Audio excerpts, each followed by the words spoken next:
Last month, a 68-year-old couple rolled up to the port with their mobility scooter, all set for the cruise they had been dreaming about. Same ship they sailed 3 years ago, same cabin, same cruise line. This time, security stopped them at the terminal. They never made it on board. The rules had changed, and nobody told them. Their vacation died right there at the gangway. Stories like this are starting to happen more often, because cruise lines have quietly updated at least 7 major policies that hit passengers over 65 the hardest. Some of those changes can put hundreds of dollars back in your pocket. Others can get you denied boarding or even taken off the ship halfway through your trip, even if you sailed just fine a few years ago. Could that happen to you, even with years of cruise experience behind you? In this video, we're going to break down exactly what changed, how it affects you as a senior cruiser, and the specific steps you can take before your next sailing so you stay ahead of the new rules instead of finding out about them at the pier. Thank you for sailing along with me here on Quick Cruise Tips. Grab a cup of coffee or a cup of tea and settle in, because a few minutes now could save you a lot of money and a lot of stress later. Now, let us start with the rules every senior needs to know before they even pack a suitcase. Rule number 1 is simple.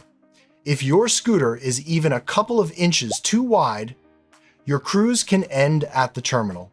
A 72-year-old woman in Florida learned that the hard way. She had used the same personal scooter on 5 different cruises without a single issue. She knew the ship, she knew the routine, and boarding had always been a non-event. Then in February, she arrived at the Carnival terminal in Miami and security stopped her before check-in. Her scooter measured 24 inches across. The standard cabin door on that ship was 22 inches. 2 inches was all it took to end her vacation. This is the part cruise lines do not rush to share. If your scooter cannot fit through a standard cabin door, they expect you to book an accessible cabin with a wider door. If you do not, they can refuse boarding on the spot. No exception at the pier. No last-minute refund. No, but I sailed with this before. Most seniors think the same way. The scooter worked last time, so it should be fine again. Behind the scenes, the reality changed. Cruise lines tightened these rules after evacuation drills showed that oversized scooters were blocking hallways and slowing emergency exits. Safety officers realized that one scooter stuck in a narrow passage could trap entire rows of cabins during a drill, never mind a real emergency. On most ships, a standard cabin door is around 22 inches wide. An accessible cabin door, built for wheelchairs and scooters, is closer to 32 inches. That 10-inch difference decides whether you glide through or get wedged in place while people are trying to get out. So the work starts at home, not at the terminal. You take a tape measure to that scooter and you measure the widest point, including mirrors and armrests. You do the same with any wheelchair or walker you rely on. Then you call the cruise line and match your numbers to the cabin door width they give you. If your scooter is too wide, you really only have 2 choices. You upgrade to an accessible cabin with a wider door and more turning space, or you rent a scooter that already meets the cruise line standards. Carnival, for example, works with a company called Scoot Around that delivers approved scooters directly to the ship. You get a device that fits through the door, that passes safety requirements, and that clears one big source of stress before you ever leave home. The weekly price usually falls in the $200 to $300 range, which is nothing compared to losing an entire cruise at the pier. When you book, you want language that forces a clear answer. Say something like this: I need to confirm that the door to my cabin is wide enough for a mobility device that is X inches across. Replace X with your actual number? That one sentence pushes the responsibility back onto the cruise line to give you a straight answer and note it in your file. If they cannot guarantee it, that is your sign to change the cabin or change the scooter before it becomes a crisis at the terminal. These days, one of the easiest ways to miss your ship is not a storm, not a delayed flight, but an email you never opened. A 66-year-old retired teacher booked a 14-night Mediterranean cruise. She paid it off, chose her excursions, packed her bags, and felt completely ready. About 48 hours before sailing, an email landed in her inbox asking her to complete a required health form. She glanced at the subject line, assumed it was more marketing, and moved on with her day. At the port, staff pulled her out of the regular line and sent her to a separate screening area. While everyone else checked in and walked up the gangway, she sat there for 2 hours answering medical questions and waiting for clearance. She came very close to watching her own ship sail away without her, all because of one ignored email. What she ran into is something most cruise lines are now rolling out for every sailing, not just the long ones. By the end of 2025, the big brands are moving toward a system where every passenger is expected to submit a health declaration at least 48 hours before boarding. It is no longer just a polite suggestion buried in the fine print. It is becoming part of the conditions for travel. A lot of seniors still picture health checks as something that happens at the pier. You stand in line, someone hands you a short form, maybe a quick temperature check, and then you are done. Behind the scenes, the cruise lines have changed how they want this to work. After the pandemic, they realized that if they can spot potential problems before people even arrive at the port, they have a much better chance of avoiding outbreaks that force thousands of guests into quarantine.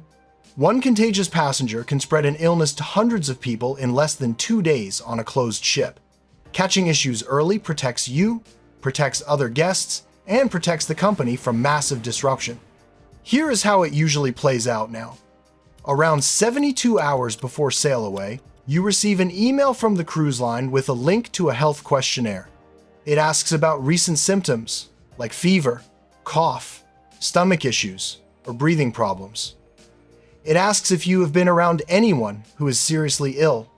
On some routes, especially more exotic itineraries, it may ask you to report your vaccination status or upload proof of certain shots. If you ignore that email and do not complete the form, the system at check-in will flag your booking. That is how you end up in a secondary screening area, waiting for a medical officer to be available instead of walking on with everyone else. In some cases, if they cannot clear you fast enough, or if they see missing information, you can be denied boarding. The fix is simple, but you have to be intentional. 3 days before your cruise, set a reminder on your phone to check for new messages from the cruise line. When you see anything that mentions a health declaration, you open it and fill it out right away. It takes about 5 minutes and can save you hours of anxiety and waiting at the terminal. When you are booking the cruise or talking with your travel agent, bring this up clearly. Ask a question like this: do I need to complete a health declaration before my trip, and what medical documents should I have ready? That one sentence tells you if you should ask your doctor for an updated medication list, print records from your patient portal, or track down vaccination proof while you still have time. The goal is not to scare you away from cruising. The goal is to make sure a small digital form does not become the reason you miss a ship you have been looking forward to for months. This next rule is the one that quietly puts money back in your wallet. A 69-year-old couple in Texas found it completely by accident. They called Royal Caribbean to ask a simple question about their Diamond Plus status. Somewhere in the middle of the call, the agent casually mentioned a discount on drink packages for what she called senior sailings. No banner on the website, no email, no pop-up in their account. By the time they hung up, that couple had saved $487 on a 10-night cruise. Same ship, same package, just a different way of asking. Here is what people who work in the loyalty departments told me. Passengers over 65 can often get unadvertised discounts on drink packages if they call the loyalty number, not the general reservations line, during a small window before the cruise. That window usually falls somewhere between 30 and 60 days before departure. Most seniors never touch the phone. They log into their account, click on the drink package, and pay whatever price the website shows. Meanwhile, inside the booking system, cruise lines have hidden discount codes that never appear online. Those codes are designed to nudge loyal guests, especially older ones, into buying instead of skipping the package altogether. The catch is that only loyalty agents can see and apply those codes. They do not go hunting for them automatically. They look for them only when you ask clearly. So here is the move. About 45 days before your cruise, you pick up the phone and call the loyalty department, not the generic call center. When someone answers, you say something like this: I am over 65 and I am a loyalty member. Are there any offers for older guests on drink packages for my upcoming cruise? You are not just asking if they have sales in general. You are asking about offers tied to your age and your loyalty status. If a code exists, that wording pushes them to go look for it.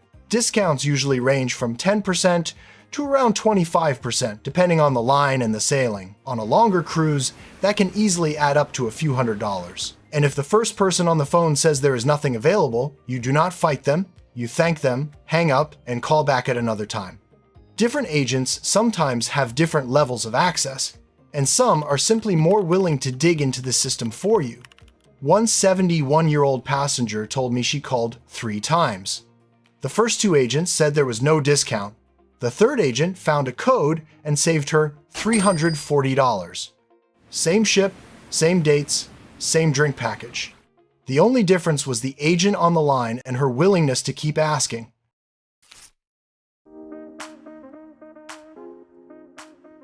On some itineraries, the most dangerous part isn't the waves or the weather.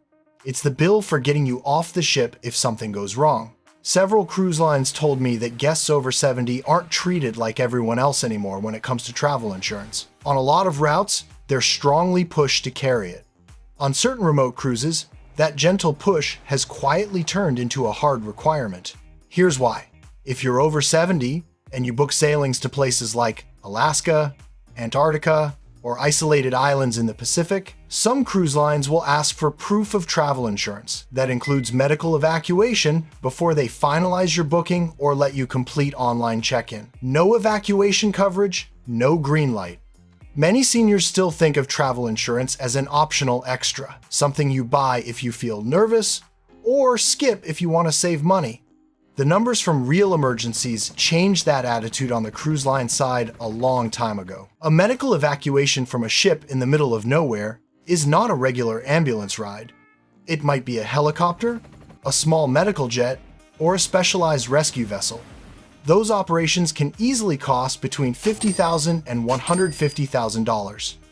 When a passenger can't pay, the cruise line ends up in the middle of a very messy and very expensive situation.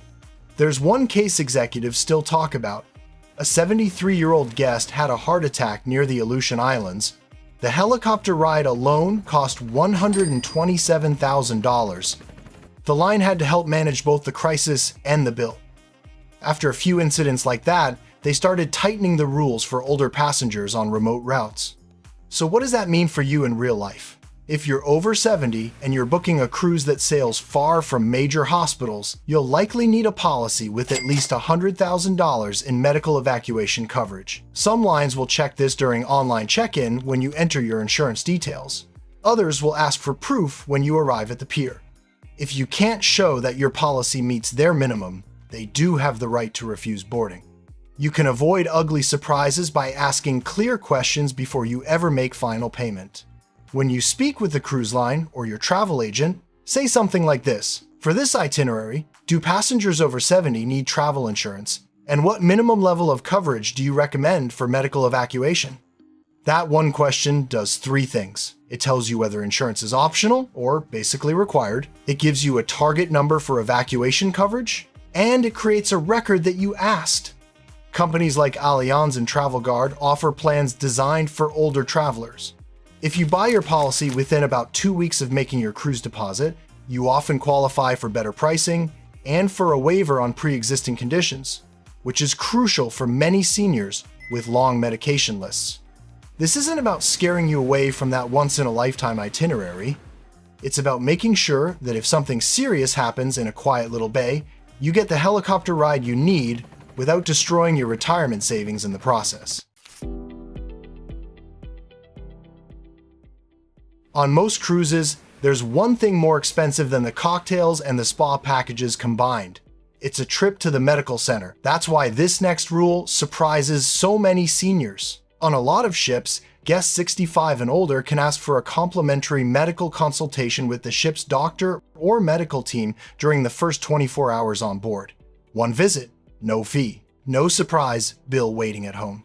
Most seniors walk past the medical center all week and never find that out. A 74-year-old guest told me her story. She arrived with an entire pharmacy in her suitcase. Heart medication, blood pressure pills, something for anxiety, and a few vitamins. just in case. She planned to grab motion sickness tablets in the onboard shop and add those to the mix. During her free consult, the doctor looked over her list and frowned.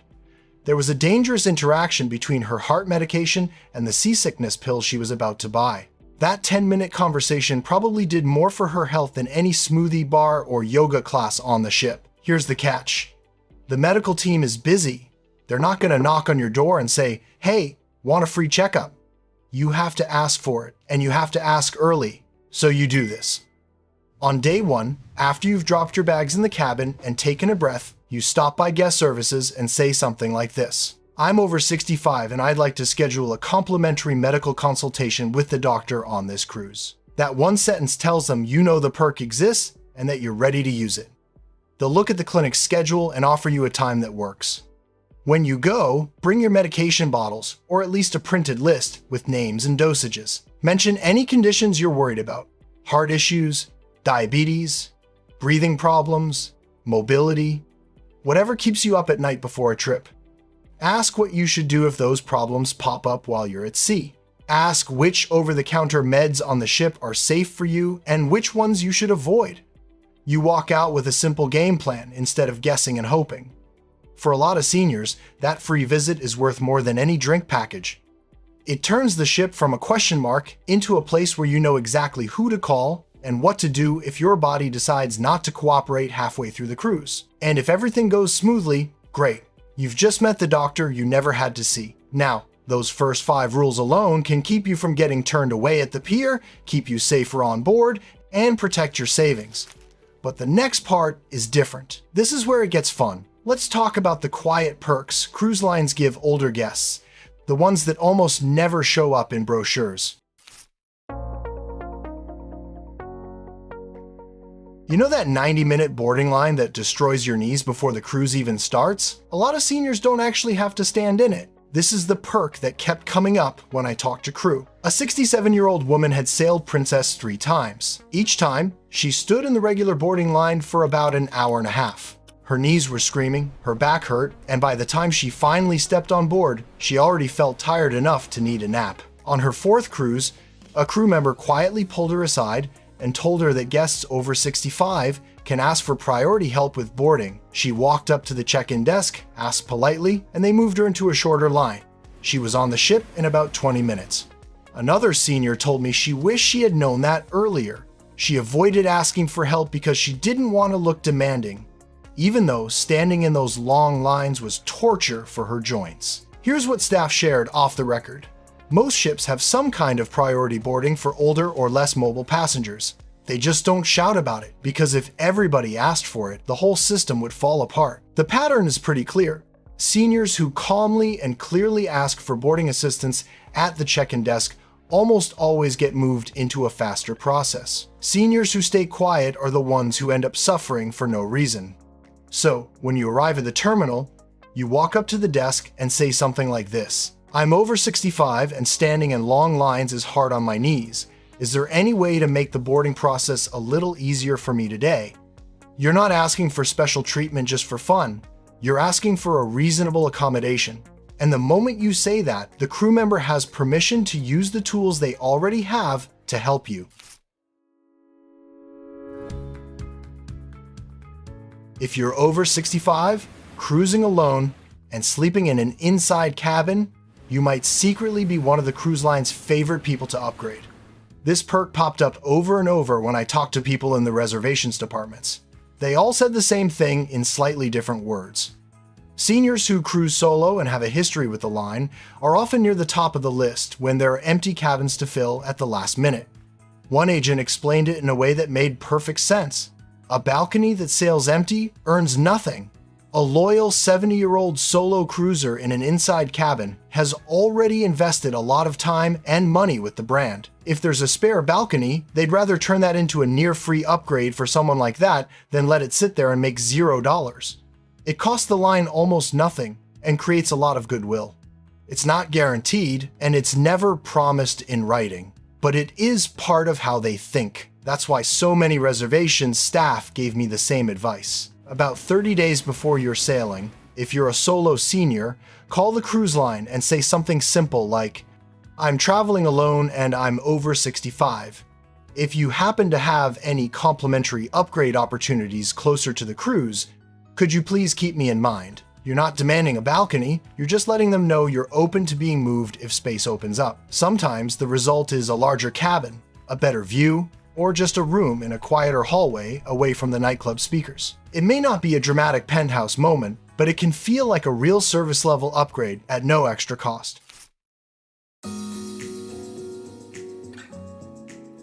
If you're over 65 and you book all your excursions online before the cruise, there's a good chance you're paying full price even though you qualify for a senior discount. This one came up with every shore excursion manager I talked to. They all said some version of the same thing. On many ships, guests over 65 can get a lower price on a lot of tours, but that price only shows up when you book in person at the shore excursion desk on board. It does not appear on the website when you are sitting at home with your credit card.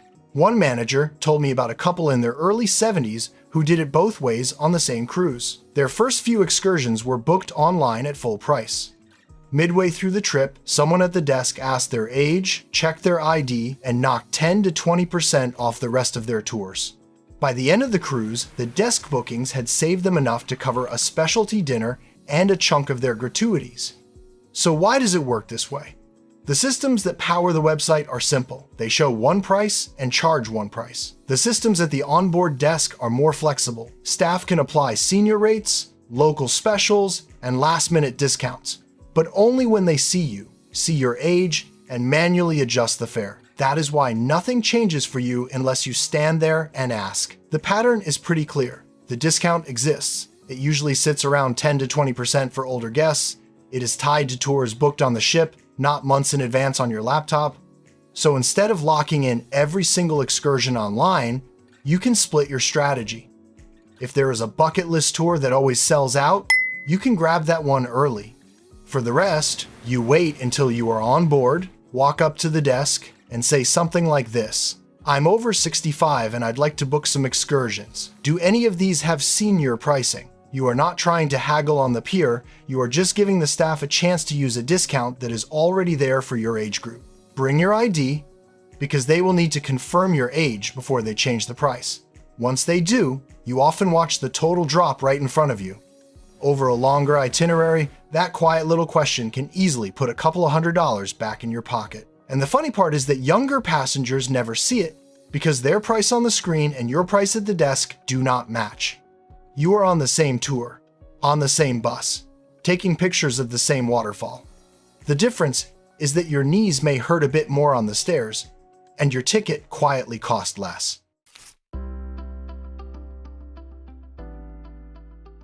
If you only remember 5 things from this video, make it these. Think of this as your before cruise checklist for the new rulebook. Step 1. About 45 days before you're sailing, you call the loyalty department, not the main reservation line. On that call, you ask about current offers for older passengers, discounts on drink packages, and the chance of a complimentary or almost free cabin upgrade if extra cabins open up. People who work in loyalty told me over and over that seniors who make that call often get better deals than those who just click through the website. They have codes and adjustments that never show up in your online account. Step 2. You measure every mobility aid you plan to bring, not just the scooter, every walker, travel, wheelchair, and folding frame. You write those numbers down and compare them with the cabin door sizes the cruise line gives you. If something is too wide, you upgrade to an accessible cabin or arrange to rent approved equipment. Crew members at the terminal told me device size is the #1 reason seniors are turned away at the last minute. You can completely avoid that kind of heartbreak with a tape measure and one phone call. Step 3. You complete the health declaration the moment it shows up in your inbox. Port staff all had the same story. The guests who delay filling out health forms are the ones who end up in secondary screening, watching the clock, and sometimes watching the ship sail without them. As soon as you see a health form link, you stop what you are doing, fill it out, and save a copy. Step 4. You ask for boarding support at check-in. There is no medal for suffering in silence. When you arrive at the terminal, you tell the agent you are over 65, and you explain briefly that long lines are hard on your body. Agents appreciate it when seniors communicate clearly and politely. It gives them permission to use priority lanes and seating areas that already exist for this exact reason. Step 5. Whenever you can, you book your shore excursions directly at the onboard shore excursion desk instead of online. You bring your identification and you ask about senior pricing before you choose. Staff cannot go back and change the price of something that was booked through the website, but they can apply a 10 to 20% senior discount on many tours booked face-to-face. On a longer cruise, that one habit alone can pay for a specialty dinner or even part of your next cruise deposit. By now, you've got a very different picture of what cruising in 2025 looks like as a senior. You know which rules have changed. You know which rights you've probably never claimed. You know how to dodge the mistakes that left other passengers sitting at the pier in tears. But there's one more thing a lot of older cruisers haven't realized yet. These changes are just the first wave. Cruise lines are already testing new senior-focused perks for 2026 and beyond. Quiet lounges set aside for older guests during certain hours, priority access to dinner reservations, loyalty bonuses that grow with your age as well as your cruise nights. For couples who sail often, some of those benefits could be worth thousands of dollars over a few years. In the next video, I'm going to walk you through 7 hidden senior perks that only unlock when you say the right words while booking. One 70-year-old couple used those tricks and walked away with $2,400 in upgrades and onboard extras on a single cruise.